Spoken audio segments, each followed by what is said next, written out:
Senior صحافی ابصار عالم کہتے ہیں کہ مشہور اور تجربے کار اینکر کامران خان نے نئے army chief general Asim Munir کو ایک ٹویٹ کے ذریعے نہایت مفید مشورہ دیا ہے۔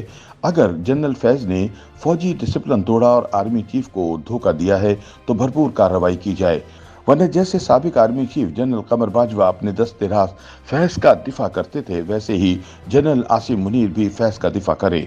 اپنے تازہ سیاسی تجزیے میں ابصار عالم مزید کہتے ہیں کہ پیشتر اس کے کہ کامران خان کے مشورے پر عمل کرتے ہوئے موجودہ آرمی چیف بھی جنرل باجوہ کے نقش قدم پر چلتے ہوئے جنرل فیض کا دفاع کرنے کے لیے کمر کس لیں۔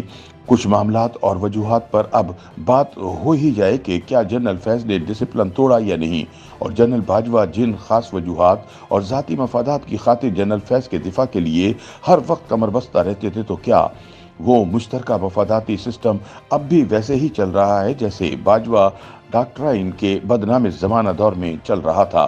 ابصار عالم بتاتے ہیں کہ مئی 2017 میں باجوہ ڈاکٹرائن کے اعلیٰ اور ارفع مقاصد حاصل کرنے کے لیے جب سپریم کورٹ کے 5 ہم خیال ججز پوری تندہی سے پاناما میں سے اقامہ نکال کر نواز شریف کو وزارت عظمیٰ سے برطرف کرنے کے 2 سالہ پلان کے آخری مراحل طے کر رہے تھے، تو جنرل فیض اور ان کے حواریوں نے سوچا کیوں نہ اس گرم تندور میں اپنی بھی اربوں روپے کی 2 چپاتیاں لگائی جائیں۔ بلٹ ٹرین کی رفتار سے ایک منصوبہ بنا اور اسلام آباد میں موجود دہشت گردوں کے انتہائی خطرناک گینگ کو پکڑنے کا آپریشن پلان کیا گیا۔ ابصار عالم کے مطابق میرے محلے F11 میں 12 مئی 2017 کو نماز فجر سے کچھ دیر پہلے رینجر کی درجنوں گاڑیاں، ٹرکوں اور ایمبولینسز کا کانوائے 100 سے زائد مشین گنوں سے مسلح سولجرز کے ساتھ داخل ہوا۔ آپریشن کے طے شدہ پلان کے تحت گاڑیاں F11 کی مختلف گلیوں میں داخل ہوئیں اور ایک مقررہ وقت پر 4 گھروں کو گھیرے میں لے لیا گیا۔ آپریشن فیضی رد الدہشت گردی کا آغاز F11-4 میں رمیش سنگھ اروڑا کے گھر سے ہوا۔ دیواریں پھلانگ کر مسلح وردی پوش اور سادہ کپڑوں میں ملبوس افراد گھر کے اندر لکڑی کا دروازہ توڑ کر کمروں میں گھس گئے۔ رمیش سنگھ جو کہ پنجاب اسمبلی کے اقلیتی ممبر تھے اور ان کا خاندان کرتارپور سنگھ گردوارہ کے نسل در نسل نگران ہیں، خود اس وقت کرتارپور گئے ہوئے تھے۔ گھر میں کوئی اور مرد بھی نہ تھا، صرف ان کی بیوی، بہن اور اس کے چھوٹے بچے سو رہے تھے۔ سب کو گھسیٹ کر بیڈ روم سے نکالا گیا اور ان ڈری سہمی عورتوں اور خوفزدہ بچوں سے تفتیش شروع ہوئی کہ وقار کدھر ہے۔ اب وقار تو وہاں کوئی تھا ہی نہیں تو ملتا کیسے؟ ابصار عالم کے مطابق کچھ ہی دیر میں انتہائی تربیت یافتہ اور بہترین انٹیلیجنس اور ہتھیاروں سے مسلح نمبر 1 افسران کو احساس ہوا کہ وہ غلط گھر میں گھس گئے ہیں، اور جس گھر میں انہیں جانا تھا وہ رمیش کے گھر کے سامنے سڑک کی دوسری طرف تھا۔ فوراً ہی وہاں سے پسپائی اختیار کی گئی، لیکن عورتوں، بچوں کی نفسیات اور محلے میں ان کی عزت اور ساکھ کو جو نقصان پہنچنا تھا وہ پہنچ چکا تھا۔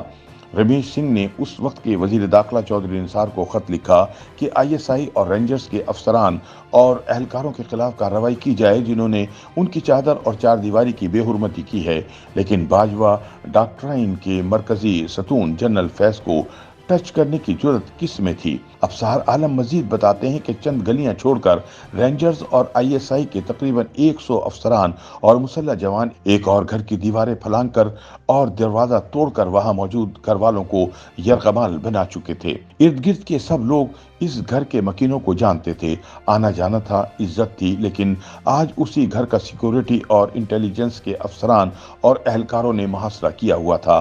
باہر رنگ برنگی جلتی بجھتی لائٹوں والے ڈالے، ٹرک اور ایمبولینسز کھڑی تھیں۔ پورا محلہ جاگ چکا تھا اور پریشان تھا کہ اتنے بڑے دہشت گرد ان کے ہمسائے ہیں اور انہیں پتہ ہی نہیں چلا۔ اندر تمام گھر والوں کو مین لاؤنج میں جمع کر کے ان کے ہاتھ پیر باندھ دیے گئے تھے۔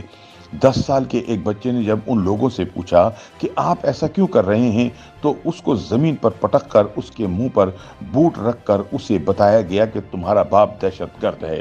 دہشت گرد باپ اسلام آباد راولپنڈی کے سنگم پر موٹر وے کے کنارے ہزاروں ایکڑ پر پھیلی نجی ہاؤسنگ سوسائٹی کا مالک تھا، جس کی قیمت خربوں تھی، اور اس دہشت گرد کو صرف 4 ہفتے پہلے پنجاب ریونیو اتھارٹی نے سب سے زیادہ ٹیکس ادا کرنے والے ذمہ دار بزنس مین کا ایوارڈ دیا تھا۔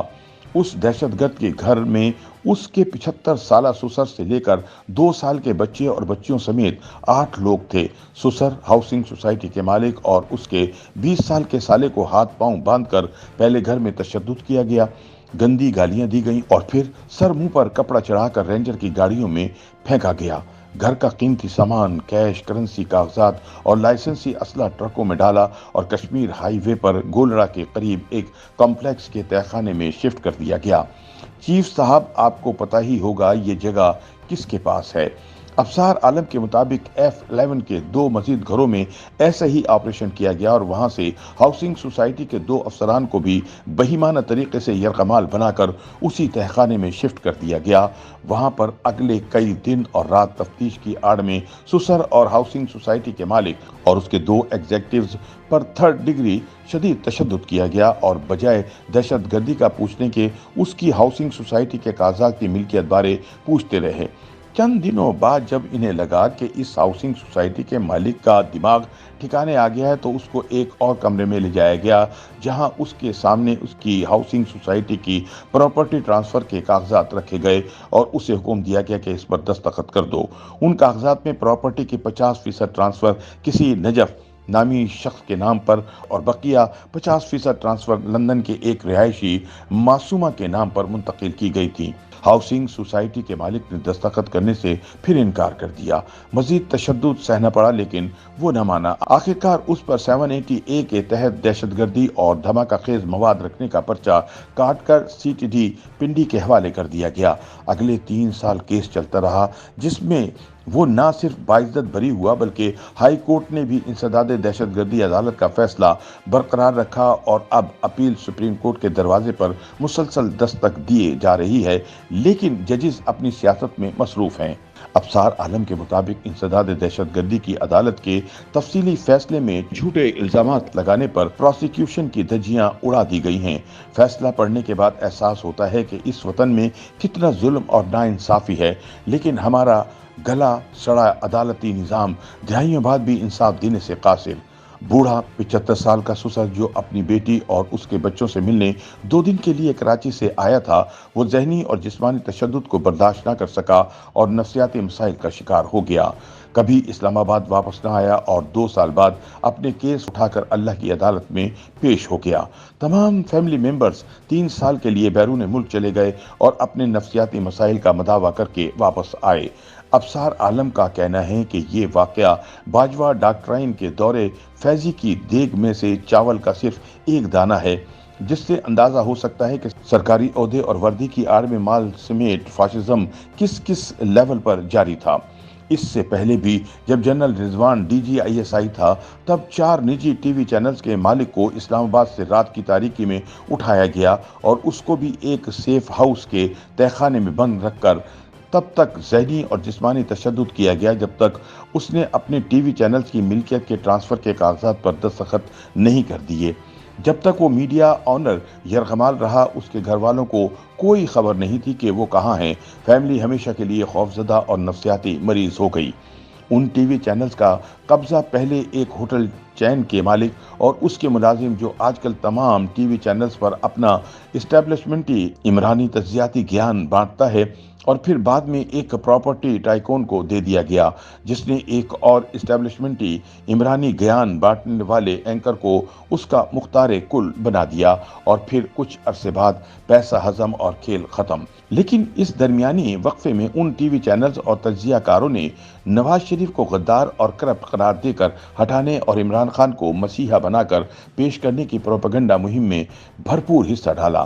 5th جنریشن وار کے نام پر جھوٹ اور بہتان کے ذریعے لوگوں کے دل و دماغ میں نفرت اور زہر بھر کر پاکستانی معاشرے کو تقسیم کر دیا گیا۔ ابصار عالم کے مطابق جنرل پاشا اور جنرل ظہیر کے سنہری دور میں بھی اغوا برائے تاوان کے ڈاکٹرائن اسلام آباد میں بڑے زور و شور سے جاری رہی اور اس کا کوئی توڑ نہ کر سکا۔ ایک بزنس مین جس کا اجناس کا کاروبار ہے اور وہ پاکستان کے سب سے زیادہ ٹیکس ادا کرنے والے شہریوں میں بھی شامل ہے، ایک دن شام کو دفتر سے F8 گھر جانے کے لیے نکلا تو اچانک راستے سے غائب ہو گیا۔ ڈھونڈیا مچی تو گاڑی رات کو ایک ویران سی سڑک سے ملی، لیکن گاڑی والا غائب۔ گھر والوں سے کسی نے رابطہ کیا اور کہا کہ اگر اسے لاش کی بجائے زندہ حالت میں وصول کرنا ہے تو 40 کروڑ روپوں کا بندوبست کر لیں۔ اس کاروباری شخص کو بغیر کسی رکاوٹ کے اسلام آباد سے ڈیرہ اسماعیل خان پہنچا دیا گیا تھا۔ اس دوران بات چیت ہوتی رہی اور آخرکار اغوا کار، جو اپنا تعلق ایک انتہا پسند مذہبی تنظیم سے بتا رہے تھے، مختلف طاقتور سرکاری اور مذہبی شخصیات کی سفارش اور مہارت اور گارنٹی سے 8.5 کروڑ روپوں کے تاوان لینے پر راضی ہو گئے۔ یاد رہے کہ اس وقت $1 صرف 80-90 روپے کے درمیان تھا۔ ایک ویران اور محفوظ جگہ پر مغویان کو رقم ادا کر کے بزنس مین کو زندہ وصول کر لیا گیا۔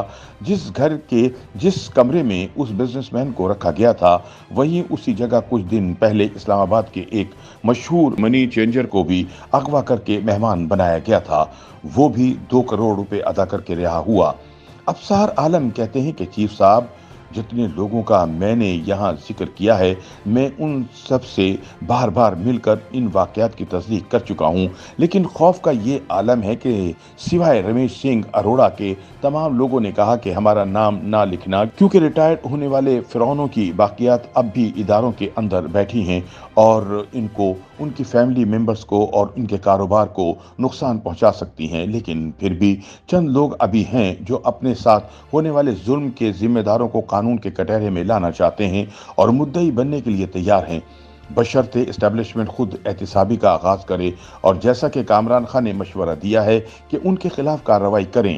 ابصار عالم سوال کرتے ہیں کہ سوچیں، اگر قوم کے ٹیکسوں سے لی گئی وردی، اسلحہ اور سرکاری پوزیشن پاکستان کے ٹاپ کے ٹیکس پیئرز سے ناجائز طور پر مال ہتھیانے، ان کے کاروبار یا زمینوں پر قبضہ کرنے کے لیے استعمال ہونا ہے، تو پھر اس ملک میں بزنس کون کرے گا؟ ٹیکس کون دے گا؟ معیشت کیسے ترقی کرے گی؟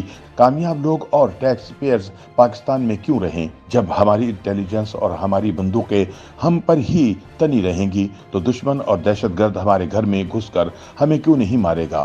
ایسا کیوں ہے کہ دشمن سے بچانے والے کئی ذمہ داروں کی نظر صرف اپنی اور اپنی 7 پشتوں کے لیے دولت جمع کرنے پر ہوتی ہے؟ سوچئے۔ اسلام آباد میں رہنے والے ہر قابل ذکر فرد کو ان اغوا برائے تاوان واقعات کا علم ہے، لیکن نہ کسی میڈیا ہاؤس نے ان جعلی کارروائیوں کو نشر کیا، نہ کسی جج نے سو موٹو لیا، نہ کسی جرنیل نے پیٹی بھائیوں کے ظلم کے خلاف کوئی رد التاوان آپریشن کیا، اور نہ ہی کسی وزیر اعظم، وزیر، مشیر میں جرأت تھی کہ ایسے جرائم کرنے والوں کو قانون کے کٹہرے میں لاتا۔